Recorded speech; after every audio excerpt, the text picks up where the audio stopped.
Hello, welcome to Short Circuits, and today I have with me this new microcontroller by Raspberry Pi, and it's called Pi Pico. So I bought this microcontroller for around 289 rupees. So it's a low cost microcontroller, 289 rupees for a very advanced microcontroller. It's built around RP2040 microcontroller. It has got one inbuilt buck boost converter. So it's a great microcontroller for making cool projects. If you want to know more about this microcontroller, check out the datasheet given in the description. When the board first comes to you, it has not got the header pins soldered. So you have to solder the header pins. So let's see how to solder the header pins. And then we'll connect it to the computer. And now I'm going to solder header pins to it. So I have attached the header pins to a breadboard.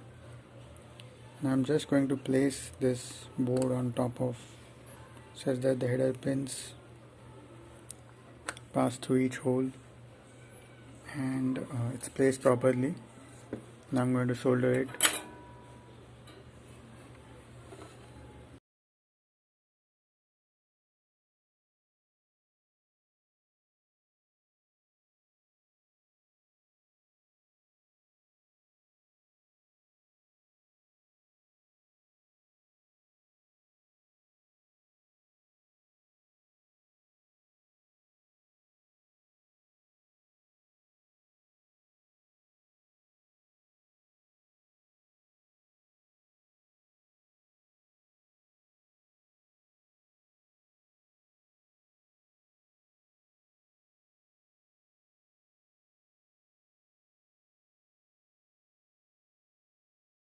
So the soldering is done, and as you saw that the header pins were attached to the breadboard while I was soldering, and that's because this length and this length should get matched, and this board should easily fix on this breadboard, because sometimes it happens that if you solder the header pins first, the spacing may be a little bit larger and it may be harder for us to fix this board on the breadboard.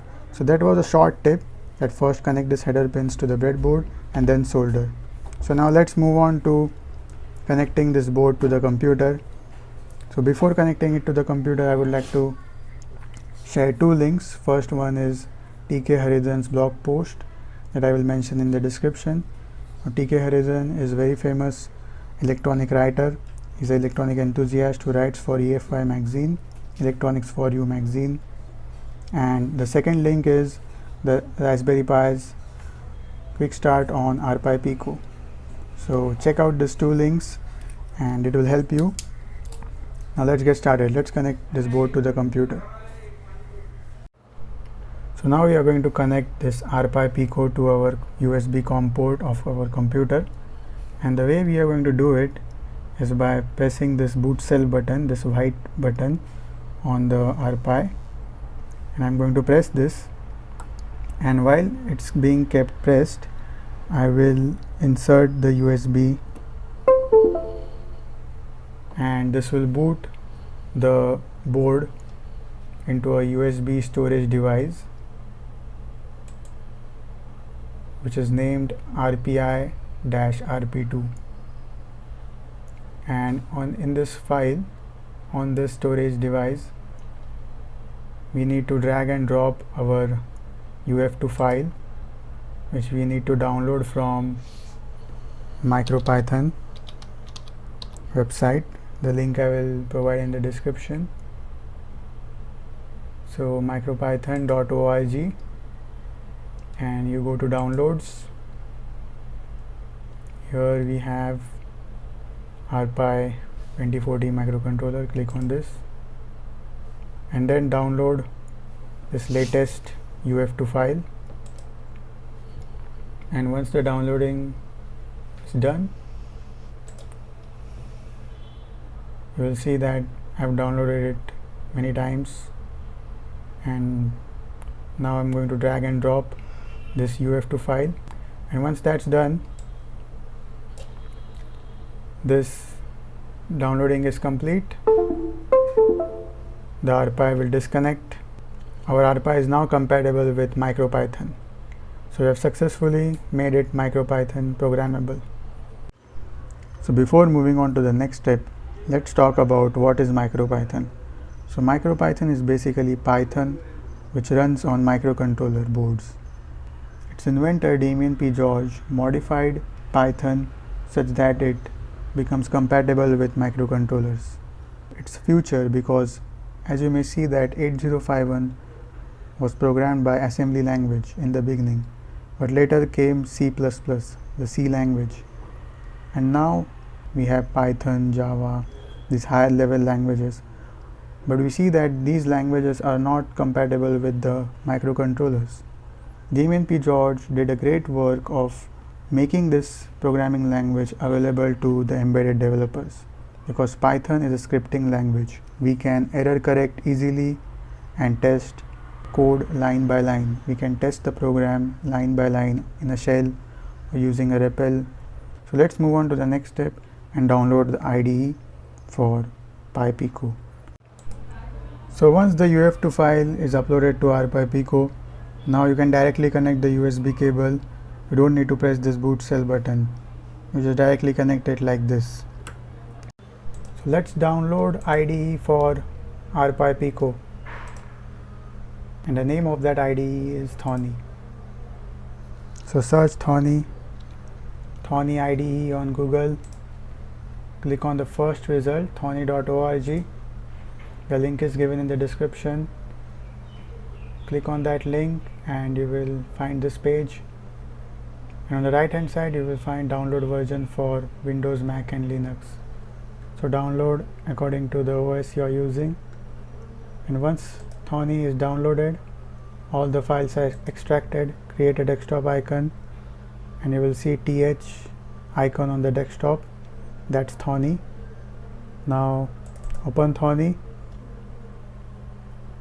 and you get a prompt on the shell window. If you don't get this prompt, that means your board is not connected.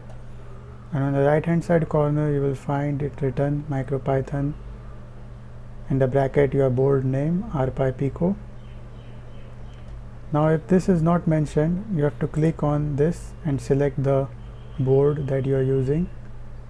So tick on Pi Pico and the prompt will be sent once again.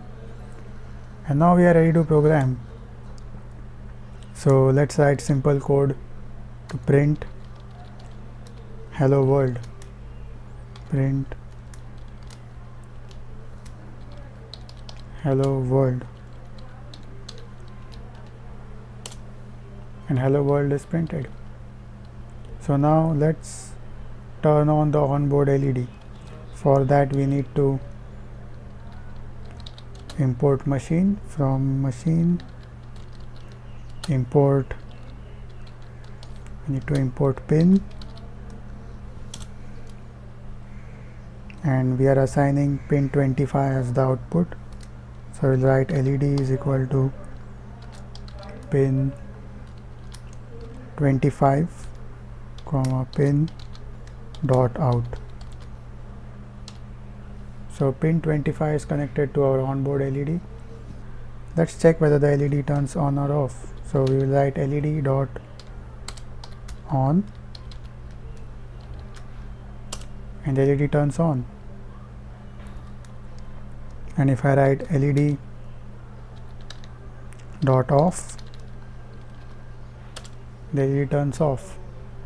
Now let's write a program to blink the LED. So we want a blink, so the blinking has to be written in the loop. So we will write while true, T has to be capital. So inside this while true,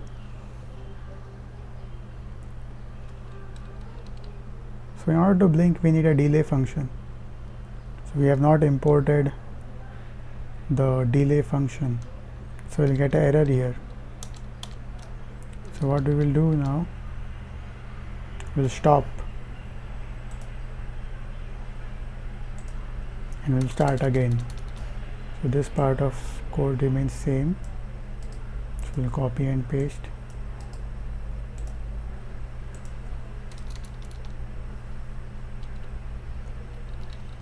And on the next line we are going to import time, because you have to give delay. Import time Now our loop while true. Inside the loop, LED dot on, give a delay, time dot sleep. So inside the bracket, give a delay in seconds. So I want it on for 0.5 seconds, and then the LED should get off for 0.5 seconds. Time dot sleep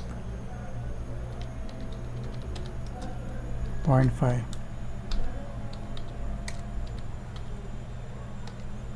and let's run this code, and the LED is blinking. Yes, so this is how we can blink the LED. So in the next video I'm going to show you how to use timers, and also I'm going to explore this board more by playing with ADC, PWM, UART, SPI. So stay tuned for my further videos. Like and subscribe to this channel. Thanks for watching.